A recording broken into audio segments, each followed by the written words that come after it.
America ಅಧ್ಯಕ್ಷರಾದ ಮರುದಿನವೇ ಭಾರತೀಯರ ಕೆಂಗಣ್ಣಿಗೆ ಗುರಿಯಾಗ್ಬಿಟ್ಟಿದ್ದಾರೆ ಟ್ರಂಪ್. ಅಮೆರಿಕದ ಜನ್ಮಸಿದ್ಧ ಪೌರತ್ವ ಹಕ್ಕು ರದ್ದುವನ್ನ ಪಡಿಸಿರುವಂತಹ ಡೊನಾಲ್ಡ್ ಟ್ರಂಪ್ ನಿರ್ಧಾರದ ವಿರುದ್ಧ ಭಾರತೀಯ ಮೂಲದ ಸಂಸದರು ಈಗ ಭಾರಿ ವಿರೋಧವನ್ನ ಹೊರಗಾಗ್ತಿದ್ದಾರೆ. ಅಧ್ಯಕ್ಷ ಟ್ರಂಪ್ ನಿರ್ಧಾರಕ್ಕೆ ಅಮೆರಿಕದ 22 ರಾಜ್ಯಗಳ ಅಟಾರ್ನಿ ಜನರಲ್ಗಳು ವಿರೋಧವನ್ನ ಹೊರಗಾಗ್ತಿದ್ದಾರೆ. ಟ್ರಂಪ್ ನಿರ್ಧಾರ ಜಾರಿಯ ವಿರುದ್ಧ ಅಮೆರಿಕದ ಫೆಡರಲ್ ಜಿಲ್ಲಾ ನ್ಯಾಯಾಲಯಗಳಿಗೆ ಮನವಿಯನ್ನ ಸಲ್ಲಿಸುತ್ತಿದ್ದಾರೆ.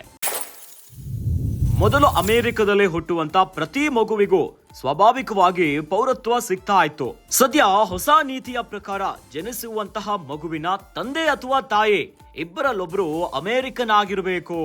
ಅಮೆರಿಕದಲ್ಲಿ 54 ಲಕ್ಷಕ್ಕೂ ಹೆಚ್ಚು ಭಾರತೀಯರಿದ್ದಾರೆ. ಬಹುತೇಕರಿಗೆ ಅಮೆರಿಕದ ಪೌರತ್ವ ಸಿಕ್ಕಿಲ್ಲ.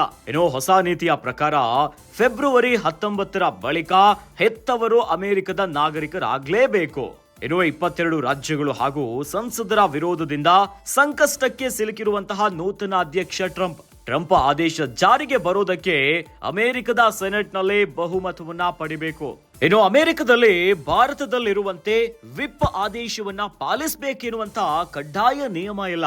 ಟ್ರಂಪ್ ಪಕ್ಷದವರೇ ಟ್ರಂಪ್ ಸರ್ಕಾರದ ಆದೇಶದ ವಿರುದ್ಧ ಈಗ ಮತ ಹಾಕೋದಕ್ಕೆ ಅವಕಾಶ ಇದೆ. ಇನ್ನು ಟ್ರಂಪ್ ಹೊಸ ಆದೇಶಗಳಲ್ಲಿ ಬಹುತೇಕ ಆದೇಶಗಳು ಜಾರಿಯಾಗೋದು ಅನುಮಾನ ಆಗಿದೆ.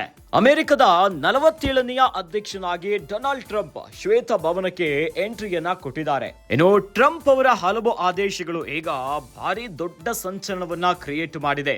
ಅದರಲ್ಲೂ ಕೂಡ ಭಾರತೀಯರ ಕೆಂಗಣ್ಣಿಗೆ ಟ್ರಂಪ್ ಗುರಿ ಆಗಿಬಿಟ್ಟಿದ್ದಾರೆ. ಇನ್ನು ಚುನಾವಣೆಯ ಕಾಲದಲ್ಲೇ ಟ್ರಂಪ್ ಅವರ ಒಂದು ತತ್ವ ಬಹಳ ಇತ್ತು, ಅದುವೇ ಅಮೆರಿಕ ಮೊದಲು ಅನ್ನುವಂತಹ ಅವರ ತತ್ವ. ಸದ್ಯ ಈಗ ಭಾರತೀಯರ ಕೆಂಗಣ್ಣಿಗೆ ಗುರಿಯಾಗಿರೋದು, ಅದು ಕೂಡ ಅಧ್ಯಕ್ಷ ಸ್ಥಾನ ಪದಗ್ರಹಣ ಆದ ಮರುದಿನವೇ ತಮ್ಮ ಆದೇಶಗಳಿಗೆ ಈಗ ಭಾರಿ ವಿರೋಧ ವ್ಯಕ್ತವಾಗ್ತಿದೆ. ಅದುವೇ ಅಮೆರಿಕದ ಜನ್ಮಸಿದ್ಧ ಪೌರತ್ವ ಹಕ್ಕನ್ನ ರದ್ದುಪಡಿಸಿರುವಂತಹ ಡೊನಾಲ್ಡ್ ಟ್ರಂಪ್. ಇನ್ನು ಟ್ರಂಪ್ ನಿರ್ಧಾರದ ವಿರುದ್ಧ ಭಾರತೀಯ ಮೂಲದ ಸಂಸದರು ಭಾರಿ ಆಕ್ರೋಶವನ್ನ ಹೊರಗಾಗ್ತಿದ್ದಾರೆ. ಇನ್ನು ಈ ನಿರ್ಧಾರವನ್ನ ಖಂಡಿಸಿ ಅಮೆರಿಕದ ಫೆಡರಲ್ ಜಿಲ್ಲಾ ನ್ಯಾಯಾಲಯಗಳಿಗೆ ಮನವಿಯನ್ನ ಸಲ್ಲಿಸುತ್ತಿದ್ದಾರೆ.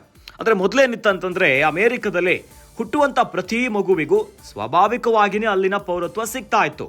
ಆದ್ರೆ ಟ್ರಂಪ್ ಅವರ ಹೊಸ ನಿಯಮದ ಪ್ರಕಾರ ಏನಿದೆ ಗೊತ್ತೇನೋ, ಮಗು ಜನಿಸುತ್ತಲ್ಲ, ತಂದೆ ಅಥವಾ ತಾಯಿ ಇಬ್ಬರಲ್ಲಿ ಯಾರಾದ್ರೂ ಒಬ್ರು ಅಮೆರಿಕನ್ ಆಗಿರಬೇಕು. ಸದ್ಯ ಅಮೆರಿಕದಲ್ಲಿ 54ಕ್ಕೂ ಹೆಚ್ಚು ಭಾರತೀಯರಿದ್ದಾರೆ.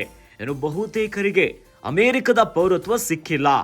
ಹೊಸ ನೀತಿಯ ಪ್ರಕಾರ ಫೆಬ್ರವರಿ 19 ಬಳಿಕ ಹೆತ್ತವರು ಅಮೆರಿಕದ ನಾಗರಿಕರು ಆಗಿರಲೇಬೇಕು. 22 ರಾಜ್ಯಗಳು ಮತ್ತು ಸಂಸದರ ವಿರೋಧದಿಂದ ಈಗ ಸಂಕಷ್ಟಕ್ಕೆ ಸಿಲುಕಿಬಿಟ್ಟಿದ್ದಾರೆ. ಈ ನಿಯಮ ಜಾರಿ ಮಾಡುವುದಕ್ಕೆ ಸಾಕಷ್ಟು ವಿರೋಧ ವ್ಯಕ್ತವಾಗ್ತಿದೆ. ಯಾಕಂದ್ರೆ 54 ಲಕ್ಷಕ್ಕೂ ಹೆಚ್ಚು ಭಾರತೀಯರಲ್ಲಿದ್ದಾರೆ.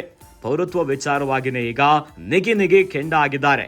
ಇನ್ನು ಟ್ರಂಪ್ ಅವರ ಆದೇಶ ಜಾರಿ ಬರೋದಕ್ಕೆ ಅಮೆರಿಕದ ಸೆನೆಟ್ನಲ್ಲಿ, ಅಲ್ಲಿನ ಸಂಸತ್ತೇನಿದೆಯಲ್ಲ ಸೆನೆಟ್ ಅಲ್ಲಿ ಬಹುಮತವನ್ನ ಪಡಿಬೇಕಾಗಿರುತ್ತೆ. ಇನ್ನು ಅಮೆರಿಕದಲ್ಲಿ ಭಾರತದಲ್ಲಿರುವಂತೆ ವಿಪ್ ಆದೇಶವನ್ನ ಪಾಲನೆ ಮಾಡಲೇಬೇಕೆನ್ನುವಂತ ಕಡ್ಡಾಯ ನಿಯಮ ಇಲ್ಲ. ಪಕ್ಷ ಏನ್ ಹೇಳುತ್ತೆ ಅದರ ಹೇಳದಂತೆನೇ ನೀವು ವೋಟ್ ಮಾಡಬೇಕೆನ್ನುವಂತ ಯಾವುದೇ ರೀತಿಯಾದಂತ ನಿಯಮ ಅಲ್ಲಿಲ್ಲ. ಪಕ್ಷದವರು ಯಾವ ರೀತಿ ಬೇಕಾದ್ರೂ ಕೂಡ ಅವರ ತೀರ್ಪನ್ನ ಕೊಡಬಹುದು. ಹಾಗಾಗಿನೇ ಪಕ್ಷದವರೇ ಈಗ ಟ್ರಂಪ್ ಅವರ ಪಕ್ಷದವರೇ ಸರ್ಕಾರದ ಆದೇಶದ ವಿರುದ್ಧ ಮತವನ್ನ ಹಾಕೋದಕ್ಕೆ ಅವಕಾಶ ಇದೆ. ಎಲ್ಲಾದ್ರೂ ಆ ರೀತಿಯಾಗಿ ಆದರೆ ಟ್ರಂಪ್ ಅವರ ಆದೇಶ ಜಾರಿಯಾಗೋದು ಬಹಳ ಅನುಮಾನ ಆಗಿದೆ. ಇನ್ನು ಟ್ರಂಪ್ ಅವರ ಹೊಸ ಆದೇಶಗಳು ಬಹುತೇಕ ಜಾರಿಯಾಗೋದು ಅನುಮಾನ ಅಂತ ಕಾಣಿಸ್ತಿದೆ.